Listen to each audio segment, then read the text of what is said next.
I need a dollar, dollar, dollar, that's what I need. Hey, hey. Well, I need a dollar, dollar, dollar, that's what I need.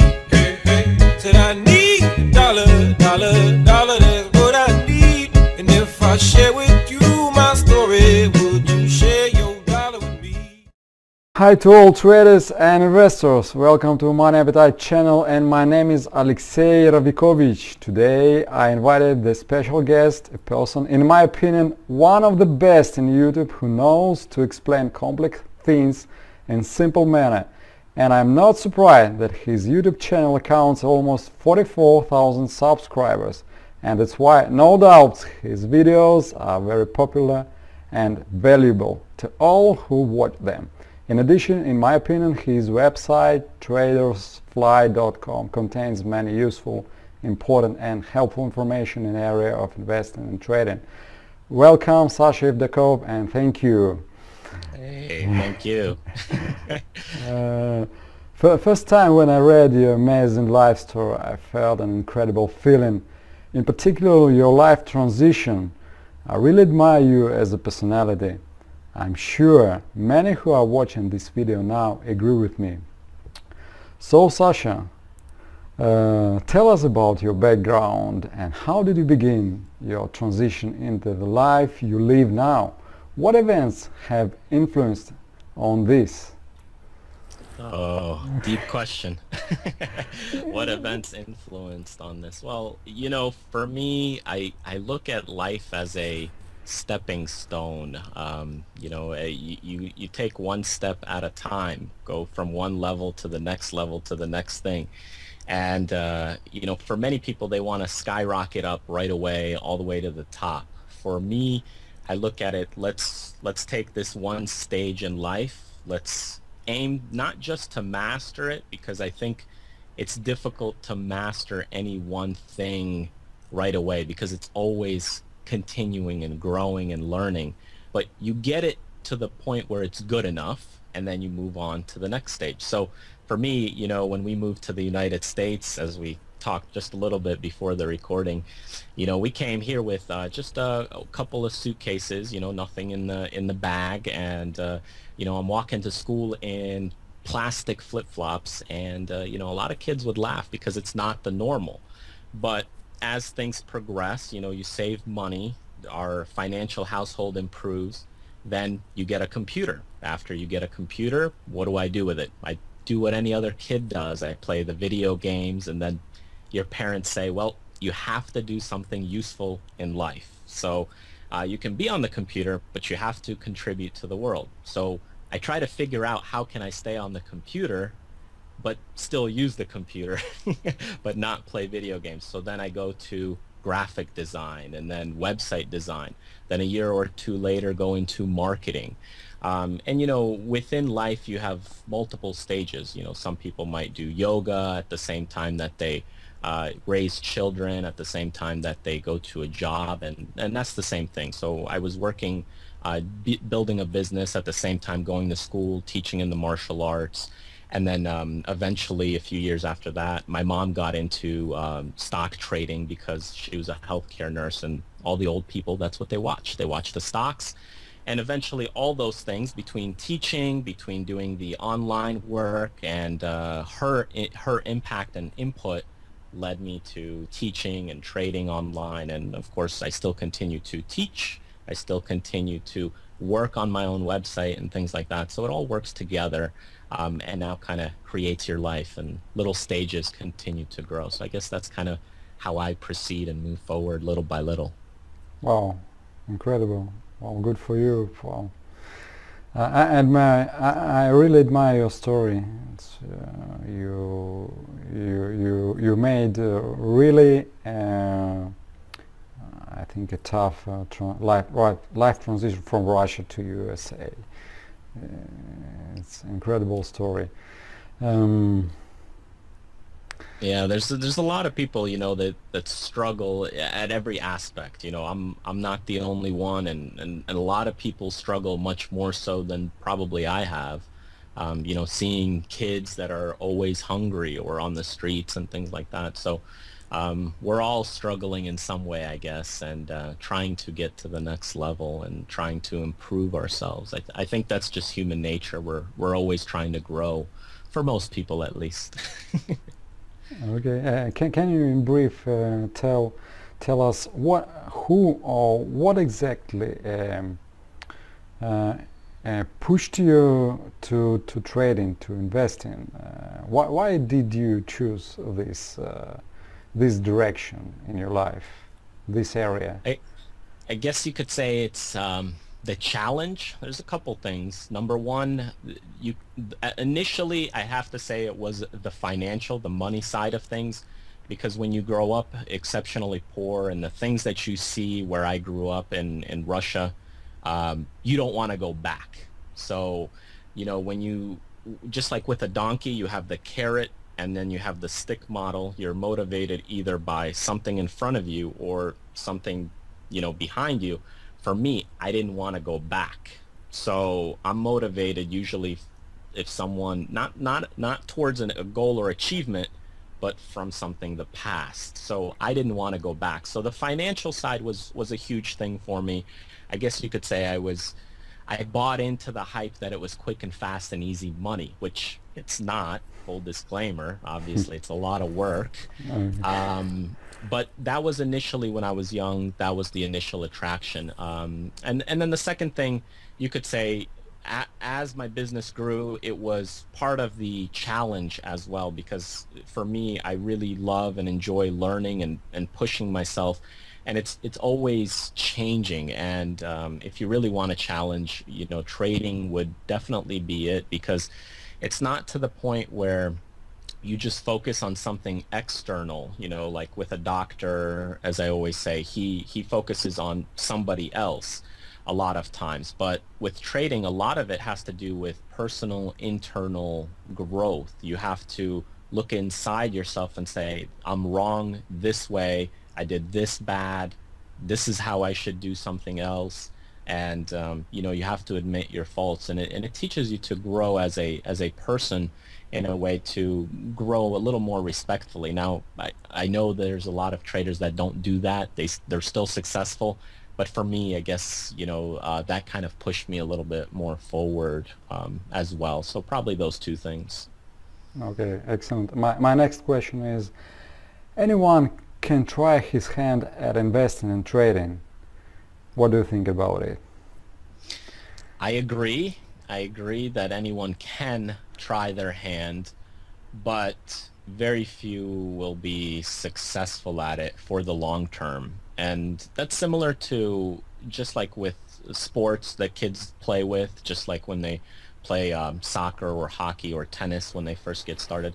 Most things, most humans, most people, they quit after a month, 3 months, a year, 5 years, 10 years.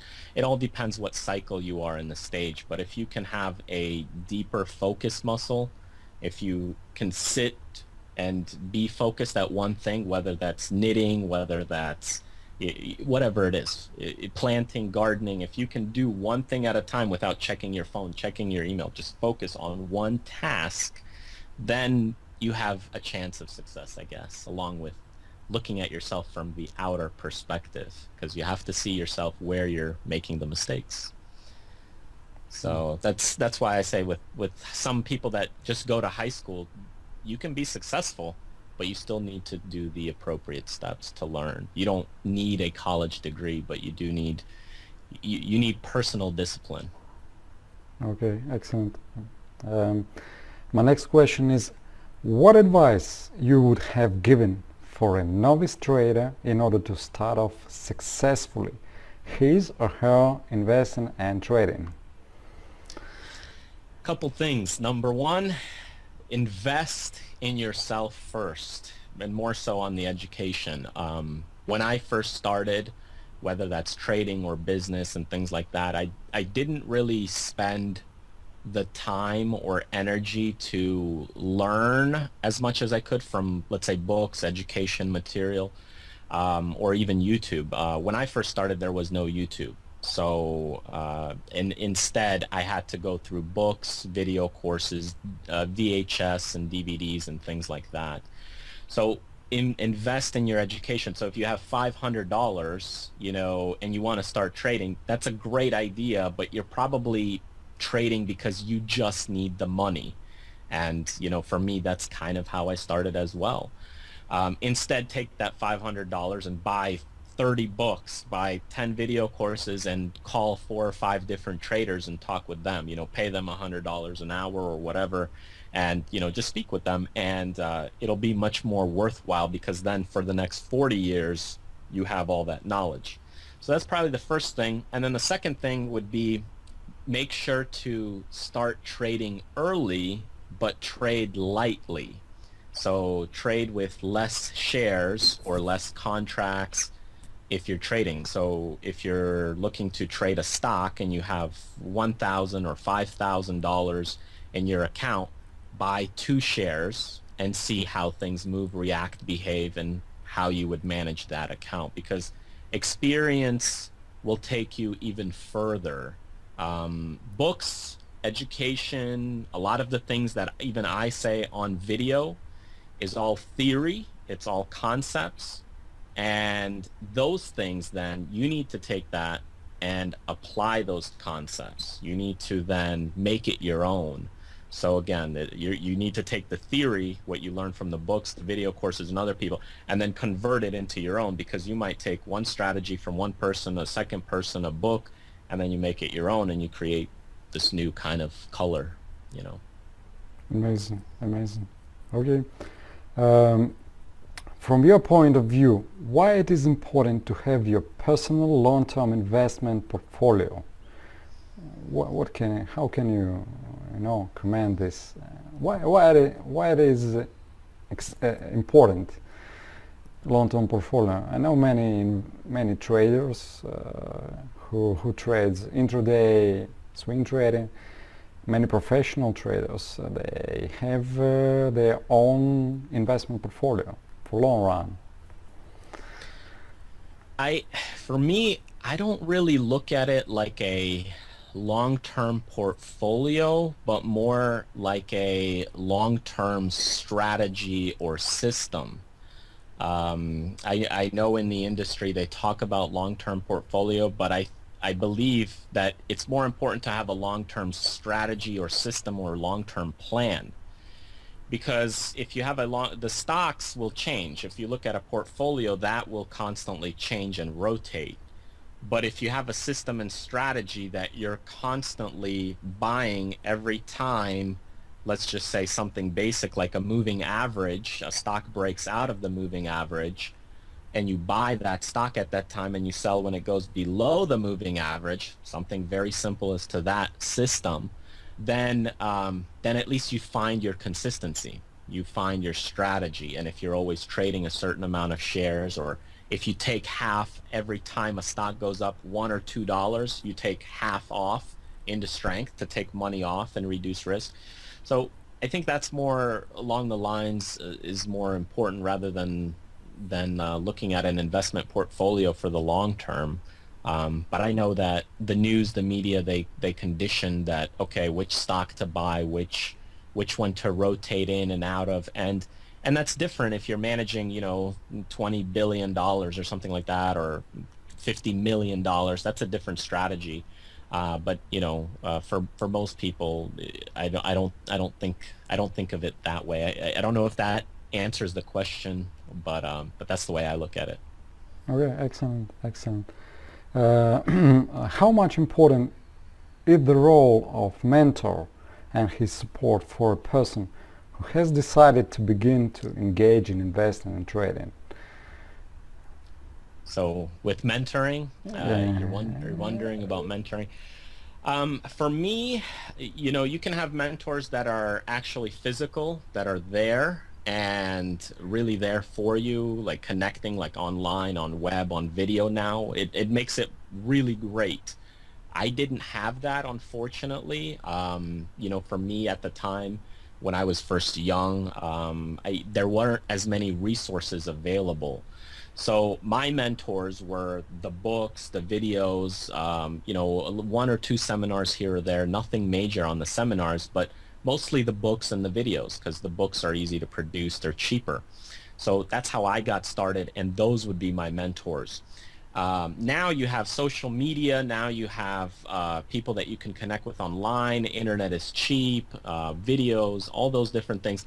And mentoring is one of the fastest ways to learn. So if you have the closer the relationship that you can get, whether you go from just a book relationship to maybe someone on video, you're getting more and more knowledge. And then if you go into mentorship or coaching, private coaching, like with a guitar, with tennis, with soccer, the private coaching is going to take you even further. It's going to take you faster.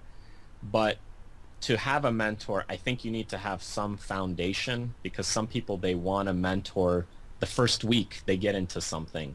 And I think, if you've studied more books, because what they'll do is they'll say, a mentor is going to say, well, you need to go read these 3 books, these 3 videos, and then come back to me in a month after you studied it. And then they come back, and then again. So the process repeats. But I think mentorship's important. It'll speed the process. It'll take it from here to here if you're willing to listen and do what they say, or push you to do what they say. Okay, amazing. My next question is, in your opinion, what character traits trader needs to possess to be successful in trading? The first one that most people ask question. It's a good question. The first one that I think that most people don't have, that's not as common for me to say, would probably be awareness. And awareness of yourself. So if you feel upset ever at somebody, if you're constantly late to a dinner party but you don't like to admit it, if you ever feel your emotions going up or down and you're not aware of it, but then you see it maybe on video, or your friend tells you this but you deny it, I would say that's the biggest one. I would say for me, that's number one to see in a character, because then you're able to be self-aware. So you can see yourself, you step out of your body and you see yourself from the outside, third person point of view. I think that's the most important thing, because then you can see what you did wrong, what you did right. You're evaluating yourself as somebody else. Some of the other basic characteristics, of course, patience and discipline. And I think those will come from just being aware of yourself. Are you being patient, not being patient? Are you disciplined, not being disciplined? Are you sticking to your rules, your strategy, your system, or are you not? Are you quick to make the trade faster than you should? Again, those things can be corrected if you're aware of yourself. If you're not aware, you're not going to be patient. If you're not aware, you're not going to be disciplined. So all those things come a role. And of course, motivation is another key factor, because it's a tough business. So if you're not motivated to learn, motivated to study, to change, to adapt, that'll also be another characteristic. So I would say those are probably the main ones that come to the top of my head right now. Okay, and I want to continue with self-discipline. You mentioned self-discipline several times, and how do you restrain? How do you teach yourself to be disciplined, to be disciplined as a trader, as an investor? What steps do you do, okay, to acquire this skill? I don't know, maybe not skill. What do you think? Well, I guess you could learn it in a couple ways. For some people, they learn it the painful way, through a lot of losses. If you're trading, you're learning it through losses. For me, I look back to conditioning yourself, because if you're disciplined in a lot of areas of your life. It's not just going to be in trading, because much of that is reflection of other areas. If you're successful at your business, or you're successful at your health, you're probably successful in other things in life, right? So it all kind of works together. So for me, with discipline, the way to, I guess, train yourself, I never had a problem really with that. So it's tough to really answer specifically from looking at it, unless you look at it on an individual basis. But I'm always motivated to not go back. So again, you either have motivation forward or you have motivation to go back. You know, the motivation forward can motivate you, and you can go much further because you can see further. You can look farther ahead. If you're constantly, you know, trying to not go back, it pushes you slowly. So, you know, but you keep moving forward. So I guess it's a different mindset and character, but if it's about building that focus, and if you can stay focused, that builds the discipline. And if you can stay focused on one task, do it for 50 minutes at a time, that's great. Build that to 1 hour, to 2 hours, to 3 hours. Now that motivation, building that motivation to, you know, for that drive it's all internal. And what's your drive? Everybody has a different motivation. And that comes back into discipline. The way I look at it, there's really three main things that you can be motivated, and it really comes into six methods. So you have power, which strength, you know, power, affiliation, which is you know, with other people, and achievement. So achievement, and you can be motivated for something or away from something. So if you're motivated for power, toward power, okay, I can be motivated towards that power and be strong, powerful, you know, I don't want to be weak. But then the person who's motivated away from power is still motivated to power, but they don't want to be weak.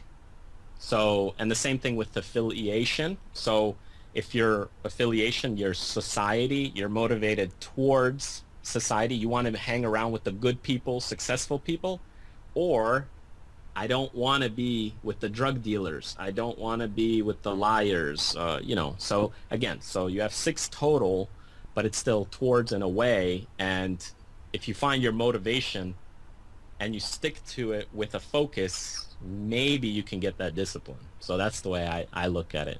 It's a long explanation, but in my mind, that's how it kind of works. It's a very interesting opinion. Okay. In brief, how to set investment goals? If you can give an examples, short examples, I don't know, brief. Yeah. Investment goals, I would say, you know, most people set goals, external goals. External goals, and you have internal goals. So external goals, people think about, I want to make $1,000 this month or $1,000 this year, whatever, wherever you're starting out, I want to make this. And when I go dancing, for example, and they have dance competitions, or you watch gymnastics, if you watch gymnastics, they have scores and settings. So this person gets a 9.5, or this person gets a 4.5, and so on. So the goals there set are, I want to win first place, second place, third place, but they're all external. And the problem with external goals is they are not always going to be hit because they are out of your control. Internal goals, if I say I want to make sure I land my backflip, or I want to make sure if I'm dancing, land on the timing, or if I'm on the soccer field or playing football, you know, I want to be able to keep running for 30 minutes without stopping. You know, first, if you're setting investment goals, you have to look inside, because it's about growing yourself, not about growing your account. Because if you grow yourself, your account is going to grow next, and it's going to work together. So if you focus on this month, if you're just starting, this month I want to read 3 books, and these are the 3 books. Instead of, I want to learn Photoshop, but learn what in Photoshop? Or I want to learn to speak another language, but to what point? I want to be able to go and have a casual conversation in French within 3 months, you know, more specific. But in reality, you have to look at it internal. So these are the 3 books I want to read. and I want to then go through them, study them, and apply them. Then next month, my next goal is to watch these 3 video courses and apply the lessons, even if you don't agree with them. Then after that, next month, you might create your own strategy. Then after that, 3-4 months, and for some people, the books might take 6 months. It might take a year for you to read the books you need to read, because some people are working, if you have a job, if you have kids, everybody's time is different. And if you can set the internal goals, you'll hit your goals. And then you can go to the next step, and then the next step, and the next step. And then the next stage you get to, you say, okay, now I want to sign up to a brokerage account. Then I want to trade. That's the next goal. All little step by step. I want to trade 5 shares. I want to look at my account and evaluate it. So you do it little by little, but you have to start and looking at it internally. And if you can do it internally, it's a lot better than focusing on a number value. Because if you have losses, you're going to have losses eventually. And that's disturbing, because then you're missing your goals, you get upset, and then you have more losses, and it just becomes a bigger problem. Okay, excellent. On how much it is important to assess the risk in trading and investing? Always. It's very important. Most people, they think about profits. They're always looking at what they can make. And for me too, I always looked at what I could make when I was first getting started. But now it's what could happen? What is the problem? What's my risk? What if it goes against me? So the number one question I always ask myself, or one of the few that is always in the back of my head, is what if it doesn't work? What if that trade goes against me? What if that investment goes against me? What if that stock goes against me? What can I do if I get in trouble? So that's kind of the key, is what to do when you get in trouble, or if it goes against you. So you're always, it's a risk management business, so you have to think about the risk. Very interesting, very interesting. Next question. How do you think that by and large stops people to start investment? What psychological barriers and obstacles hinder? Can you repeat the question or rephrase it? I missed the first little part. Okay, no problem. How do you think that by and large stops people to start investing? What psychological barriers and obstacles hinder? It means what exactly stop people to start investing, to start study investing, to start the process? Well, there's a couple things, I think. Number one, they just don't have the time. They're not motivated to learn because there's so many things in their life that's happening already. Maybe with kids, because, fortunately for me, I was able to get into a lot of the things that I do now when I was young.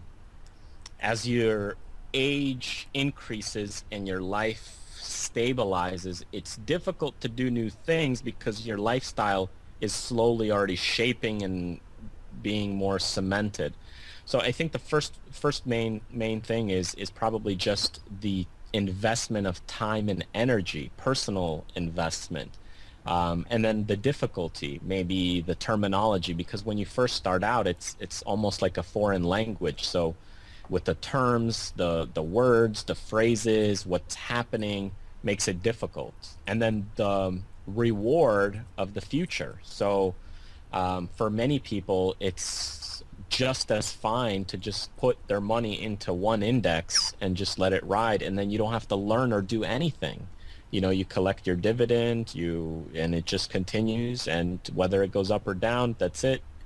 But you don't have to spend 7 years or 5 years or 3 years or 10 years or 20 years learning the business, because maybe you just end up wasting your time and you go on a trip. So for many people, the reward or the need may not be there. And if you don't have that, if you don't have either the reward or the need or, the desire, then if it's not worth it, the risk to reward, then you're not going to pick it up. You're not going to do it.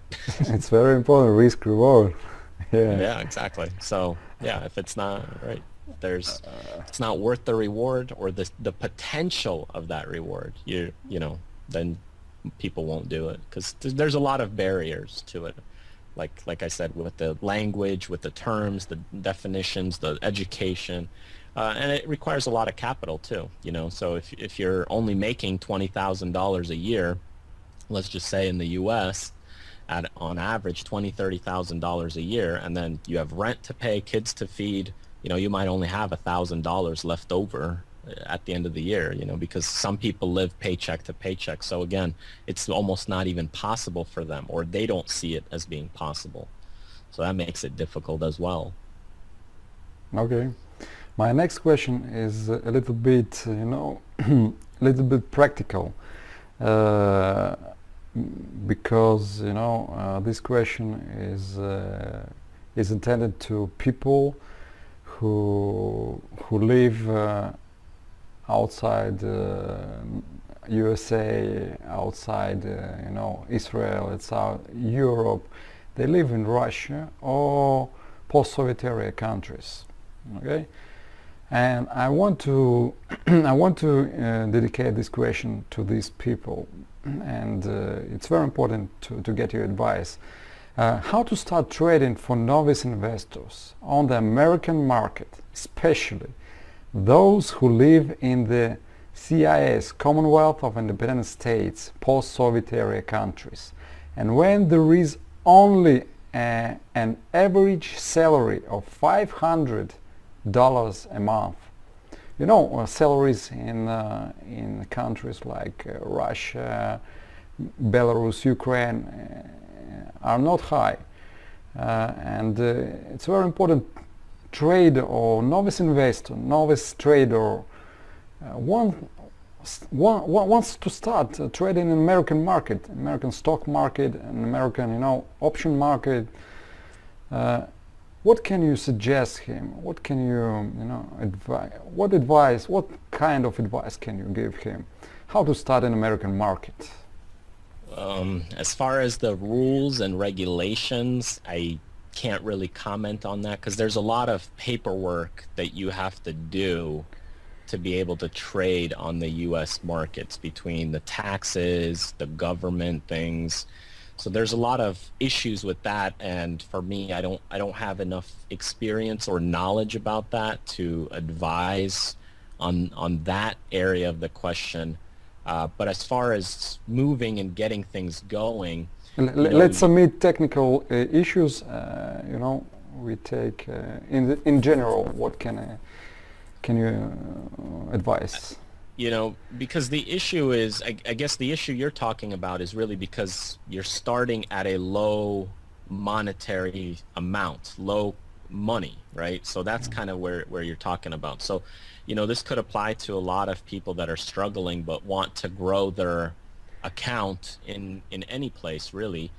So for me, it's more about not just looking at trading, but looking at investing as a whole, because what's the root of trading? The root is more of taking what you have, a resource, because money is a resource, because you become now a person who's working with money rather than a person that just uses money, because there's a lot of people that just use money because of the convenience. Now you don't need 3 pigs and 2 chickens to buy a hammer, or you don't need 1 pig and 1 cow to buy a fence. So the money makes it easy to do the transactions, but instead the whole core is to use it as a tool now as a trader. So you take the money, you put it into something, and you get more out of it, hopefully, for many people.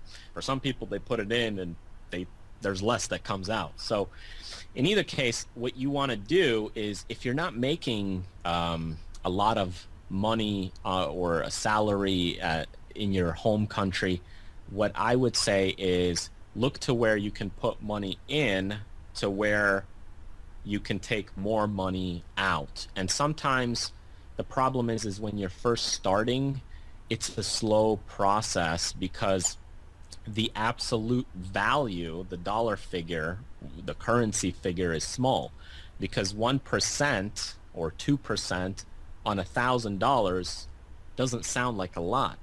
But once you put 1 or 2% on $5 million, that's a lot of money, because now you can still buy produce and everything, and because the basic needs are covered. So when you're first starting, you have to not get too wrapped up that on $1,000 trade or $3,000 trade, you only made $30.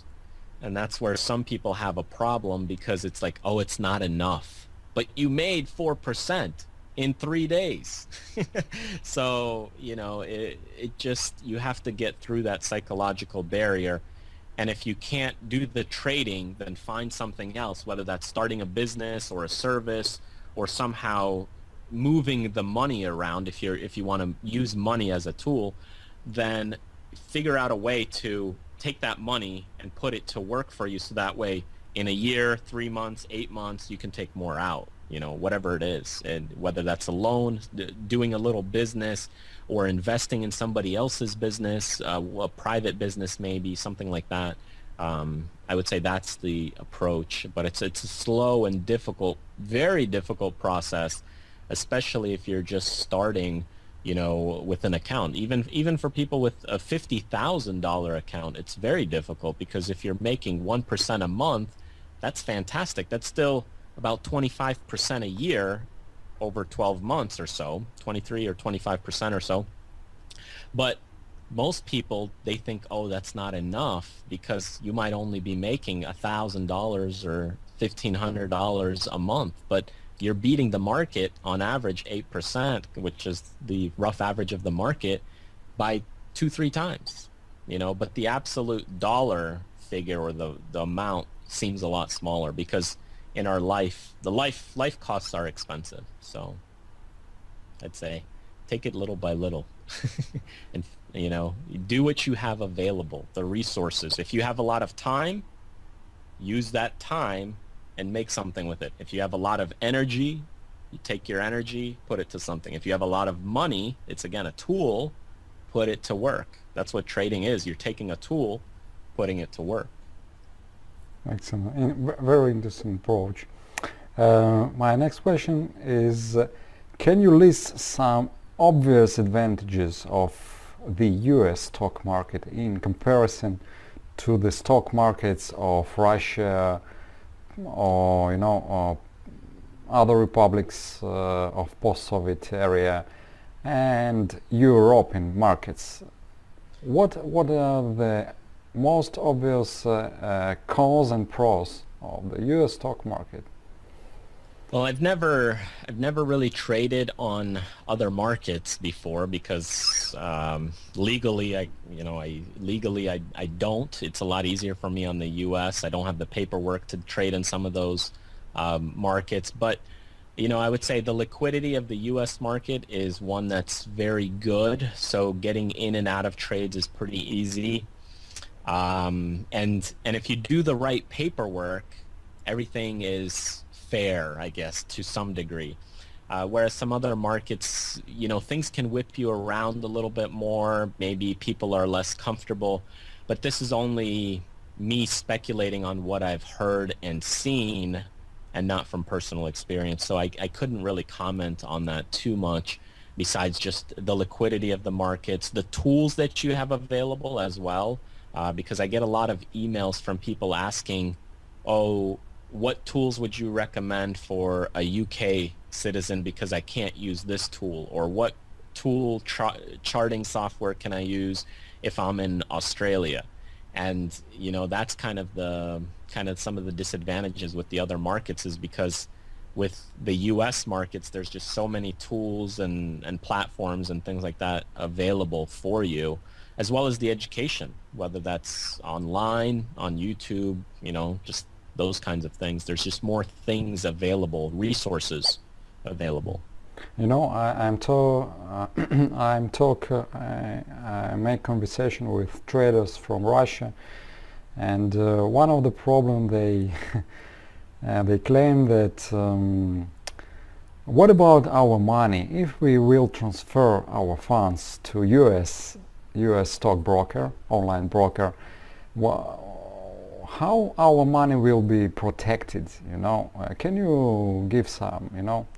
Can you mention some words about regulation, US regulation, and how protected funds of investor in US?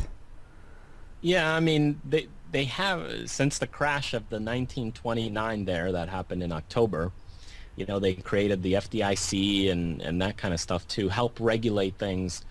But it's protected by the government, obviously, but it's not to the point where I would say trading platforms or brokers siphon or steal your money, which is some of the stories I've heard, from some other brokers and platforms, that some people email me and they say their broker just takes and siphons money out, or they lock their account and you can't get it out. Legally in the US, if you have money in there and it's all done properly and things like that, you can take your money in and out without a problem. There's no real issues. Now, if you have a currency collapse, if you have, you're making bad trades, if, there's a run on the banks or some catastrophe again, it may become a problem, obviously, but then you have much bigger problems in the world. But in general, I mean, it's more fair, I guess, if you're looking to take money out or put money in within the U.S. markets. I haven't really seen too many problems unless you're getting like margin calls and trading very poorly. Then obviously you're going to have some problems. But that's, of course, your problem because you're trading poorly. Okay. Next question. What books about investing and trading is, in your opinion, the best for novice investors and traders to start off? Well, of course, I have a couple of my books, but I got a couple of books actually right here. This one's a good book, How to Make Money in Stocks. I like this one. This is probably one of the earlier books that I had. This is the newer version, William O'Neill, so it has some charts in there. Then we also have the Tom O'Brien, Timing the Trade. I think this is a pretty good book. Has a lot of good charts and some good basics. For the more motivated people, Encyclopedia of Charts by Bowski. This one's a little thick, so you can see it's maybe about 1,000 pages or so. This is a good book, but it's an expensive book to get, and it's very technical. So, but this is more advanced, I would say. Those are a couple of the books that I would recommend. Of course, I don't have my books right here. Those are just some of the reading material here. But you can take a look at some of the books that I also have as well, which are more for getting started and basics and fundamentals as well on the website. So those are more catered for basics and beginners. But definitely the How to Make Money in Stocks, fantastic book. Take a look at that, and it'll help you out to really give you a lot of insight. But there's a lot of knowledge and information in there, so you probably need to read it 3, 4, 5 times to really understand it. Oh, okay, something new. Can you slightly reveal us your future plans if you are going to release additional books? I know you have some books on your website. Maybe you plan to release additional books? Yeah, I have a couple of things on the planning horizon. Some they're already on the personal website where they're due for release. My biggest thing right now that I've been working on is the options trading course, which should be, it'll be broken down probably in 3 or 4 courses. But it's about 70, maybe by the time it's complete, we're wrapping up the last few sections, maybe 80 hours long. So 80 DVDs, or it's going to be a huge course, probably one of the biggest I'll make in history. But I think it'll be worthwhile because with options they're very complicated, and I had a lot of students asking for that course. As far as books, we'll probably do one options book But really I'll be getting more into financial psychology or a couple of just business education things, because many of the things that I've already covered are already in the material that I have. And there will be a travel guide to the stock market, which will be kind of like a book about the stock market, but more in a travel guide basis. So that'll be more next year. So all couple in planning stages, and sometimes, I'll pick up little hour or two and I'll write in those books, but they take a lot of time. It takes a lot of time, because maybe you write the book in 2-3 weeks or a week or 5 weeks, whatever the time frame is, but then you have the editing process and inserting the charts and designing the cover. So it's a process that you have to go through, and some of these things won't be till next year that'll be coming out. So the main thing is the options course, and then we have one about money psychology that'll probably come out this year, and then next year will be more other things. So more things, but there'll be a couple books and a couple courses and things like that.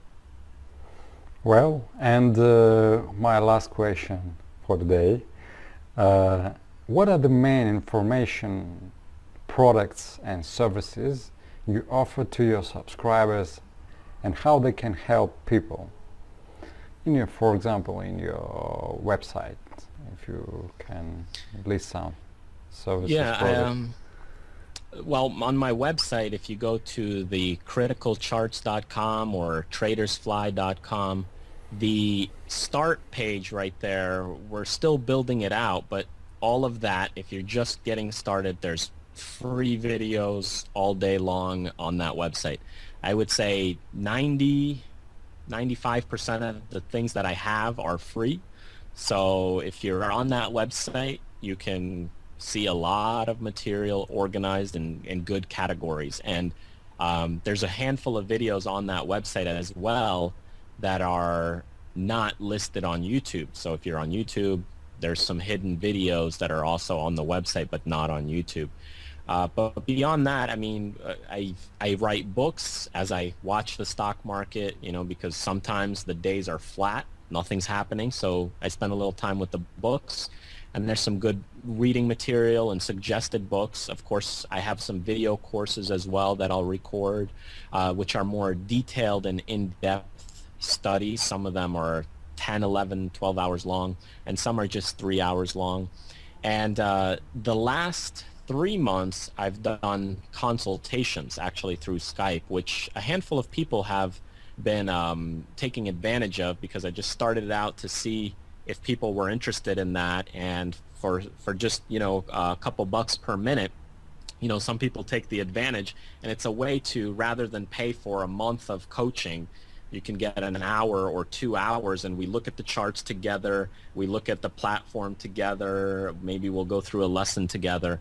And that's actually has been very helpful for a lot of people that take advantage of that as well, because you get one-on-one coaching right there, and I've made it pretty attractive on the price. So, but we do one-on-one sessions and really focus on you. So those are some of the things that I really have available right now, as far as products, services, and things like that. And most of the material, again, is free on there. 95% is free. And if you're on the newsletter, some of the books even, they're free.